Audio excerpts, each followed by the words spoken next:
میں نے اپنی گفتگو کا آغاز قرآن کریم کی ایک آیت سے کیا تھا، اور خاص طور سے میں نے اس آیت کا انتخاب کیا تھا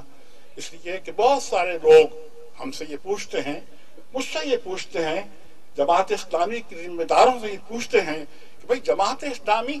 65 سال سے یہاں کام کر رہی ہے پاکستان کے اندر، لیکن آج تک جماعت اسلامی اقتدار میں نہیں آئی، اس کی کیا وجہ ہے؟ میں ان سے کہتا ہوں،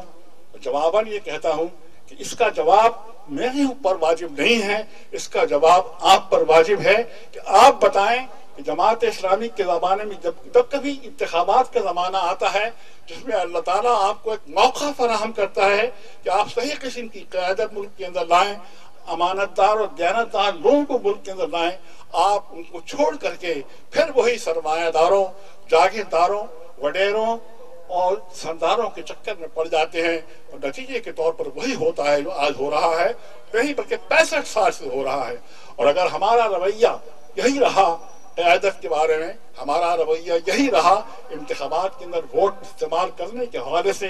تو میں آپ سے کہتا ہوں کہ 65 سال پاکستان کی تاریخ کے گزر چکے ہیں، 65 سال اور گزر جائیں گے، آپ کے حالات نہیں بدلیں گے،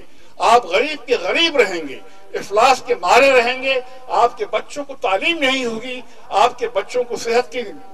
سہولتیں نہیں ہوگی، اور آپ کو کسی قسم کی کوئی سہولت جو حکومت ان سے ملنی چاہیے، جو ملک سے ملنی چاہیے، جو مملکت سے ملنی چاہیے، وہ نہیں ملے گی۔ اگر آپ کو حالات کو بدلنا ہے تو اللہ تعالیٰ نے 1400 سال پہلے قرآن کریم کے اندر یہ آیت نازل کر کے یہ بتا دیا تھا کہ ان اللہ لا یغیر ما بقوم، اللہ تعالیٰ کسی قوم کے حالات نہیں بدلا کرتا جب تک کہ وہ قوم اپنے حالات کو بدلنے کی خود کوشش نہیں کرتی۔ جب تک آپ کوشش نہیں کریں گے آپ کے حالات نہیں بدلیں گے، یہ اللہ کی سنت ہے، اور اللہ کی سنت کے اندر کبھی کوئی فرق نہیں پڑتا، وہ کبھی غلط نہیں ہوتی۔ لہذا آپ کو بھی یہ چاہیے کہ آپ سوچیں کہ پاکستان آپ کا گھر ہے۔ اس پاکستان کے بنانے کے اندر سندھ کی اسمبلی نے پورے بر صغیر کے اندر واحد اسمبلی تھی جس نے 2 مرتبہ پاکستان کے حق کے اندر ووٹ دیا تھا۔ جو اردو بولنے والے لوگ یہاں آئے ہیں یہ اسی لیے آئے ہیں کہ سندھ ہی وہ واحد صوبہ ہے جہاں پہنچ کر کے ہم پاکستان کو اس منزل کی طرف لے جا سکتے ہیں جس منزل کی طرف لے جانے کے لیے یہ پاکستان بنایا گیا تھا، جس کے لیے پاکستان میں تحریک چلی تھی، برصغیر میں تحریک چلی تھی، اور جس کے لیے برصغیر کے مسلمانوں نے قربانیاں دی تھیں۔ یہ پاکستان اس وقت واحد مملکت ہے دنیا کے اندر لوگ کہتے ہیں کہ آپ پاکستان سے محبت کرتے ہیں۔ میں نے کہا ہاں ہم پاکستان سے محبت کرتے ہیں، لیکن ہم پاکستان سے اس لیے محبت نہیں کرتے، یہ ایک خطہ زمین ہے۔ ہم پاکستان سے اس لیے نہیں محبت کرتے، یہ ایک ملک ہے۔ ہم پاکستان سے اس لیے محبت کرتے ہیں کہ پاکستان اللہ کے نام پر بنایا گیا تھا، اور اللہ کے نام پر بنائے جانے والے ملک کی بقا، اس کا استحکام اور اس کا تحفظ ہمارے ایمان کا تقاضا ہے، اور اسی لیے ہم پاکستان کے لیے جانیں بھی قربان کرتے ہیں۔ ہم پاکستان کے لیے ماضی کے اندر بھی جانیں قربان کی ہیں، اب بھی کر رہے ہیں، انشاءاللہ آئندہ بھی کرتے رہیں گے۔ لیکن آپ سے گزارش یہ ہے کہ جماعت اسلامی کو آپ صرف جماعت سمجھیے۔ جماعت اسلامی از خود پاکستان کے حالات کو نہیں بدل سکتی جب تک کہ آپ اس کی پشت پر نہ ہو۔ جماعت اسلامی تنہا کچھ نہیں کر سکتی، کچھ نہیں کر سکی ہے، اور آئندہ بھی کچھ نہیں کر سکے گی جب تک کہ آپ اس کی پشت پر نہیں آئیں گے۔ آپ سے مراد وہ لوگ ہیں جو جماعت اسلامی کو پہچانتے ہیں، جو جماعت اسلامی کو جانتے ہیں، جو یہ کہتے ہیں تو اس کا اعتراف کرتے ہیں، اور کہتے ہیں، اقرار کرتے ہیں کہ جماعت اسلامی اچھی جماعت ہے، جماعت اسلامی کے لوگ ایماندار ہیں، امانت دار ہیں، دیانت دار ہیں، جماعت اسلامی کی قیادت قابل بھروسہ ہے۔ اس کے باوجود وہ کون سے حالات ہیں جو آپ کو بیلٹ بوتھ میں جانے کے وقت آپ کا ووٹ جو ہے وہ جماعت اسلامی کے حق میں نہیں ڈلواتے، بلکہ کسی سردار کے، کسی جاگیردار کے، کسی وڈیرے کے، وہ نمائندے کے حق میں ڈلواتے ہیں۔ جب تک یہ ہوتا رہے گا تب تک آپ کے حالات میرے بھائیوں نہیں بدلیں گے۔ آپ آج پریشان ہیں، کل بھی پریشان رہیں گے، پرسوں بھی پریشان رہیں گے۔ اگر حالات کو بدلنا ہے، پریشانیوں کو دور کرنا ہے، اپنی مفلسی کو دور کرنا ہے، غربت کو دور کرنا ہے، آپ کے بچوں کو تعلیم چاہیے، آپ کے بچوں کو صحت چاہیے ہے، سب کچھ ملنے کے بعد بھی اگر آپ سمجھتے ہیں کہ جماعت اسلامی وہ جماعت ہے جو بات کے حالات کو ٹھیک سمجھ رہی ہے،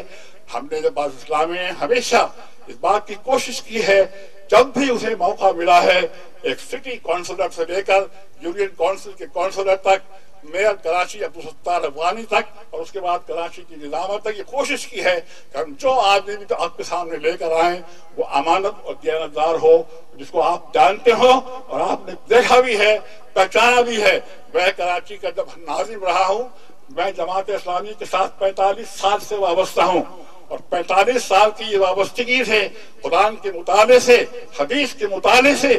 مولانا سید ابوالعلا مودودی رحمۃ اللہ علیہ کی لٹریچر کے مطالعے سے جو میری فکر بنی ہے، جو میری سوچ بنی ہے، جو میرے خیالات بنے ہیں، اس کو میں نے استعمال کیا تھا کراچی کی نظامت کے اندر، اور آج تک لوگ یاد کرتے ہیں، کراچی کے نہیں پورے پاکستان کے، پاکستان سے باہر کے بھی لوگ کہتے ہیں کہ کراچی کے اندر آپ نے ایک ایسی مثال قائم کر دی ہے جو اب ہر آنے والے کو اس مثال پر چلنا پڑے گا۔ میں کہتا ہوں اللہ کا شکر ہے، میں نے کچھ بھی نہیں کیا ہے، میں کبھی کونسلر بھی نہیں رہا تھا، جو کچھ بھی ہوا ہے اللہ کی توفیق سے ہوا ہے۔ اللہ تعالیٰ دنیا کے نظام کو چلاتا ہے، ہر لمحے چلاتا ہے، وہی فیصلے کرتا ہے، اسی کے فیصلے نافذ ہوتے ہیں، کسی دوسرے کے فیصلے، کسی صدر کے فیصلے، کسی سپر پاور کے فیصلے نافذ نہیں ہوتے ہیں، اللہ کے فیصلے نافذ ہوتے ہیں اور وہی روح بعمل آتے ہیں۔ اس لیے اگر آج پاکستان کے اندر جماعت اسلامی قیادت کے منصب پر نہیں ہے، اس کی ذمہ داری ان لوگوں پر ہے تو جماعت اسلامی پر اعتماد کرنے کے باوجود، جماعت اسلامی کو اچھی جماعت سمجھنے کے باوجود، جماعت اسلامی کی قیادت کو امانت دار اور دیانتدار قیادت سمجھنے کے باوجود اس پر بھروسہ نہیں کرتے، اس کو ووٹ نہیں دیتے، اس کے حق میں ووٹ نہیں ڈالتے۔ لہذا میرے بھائیوں، ہم اور آپ سب مل کر اس بات کی کوشش کریں، اب جماعت اسلامی تنہا نہ ہو۔ ہم جو آپ کے نور سن نکلے ہیں، لوگ کہتے ہیں یہ جماعتیں جو ہیں، یہ این جی اوز جو ہیں، یہ شہروں میں کام کرتے ہیں۔ ہم شہروں میں کام کرنے والے نہیں ہیں، ہم دیہاتوں میں کام کرتے ہیں۔ سجاول میں ٹھٹھے کی تحصیل سجاول کے اندر ہم نے یہ مکان بنائے ہیں، یہ شہر نہیں ہے، ہم نے پھر بھی یہاں کام کیا ہے۔ اس لیے ہم چاہتے ہیں کہ اندرون سندھ کے لوگ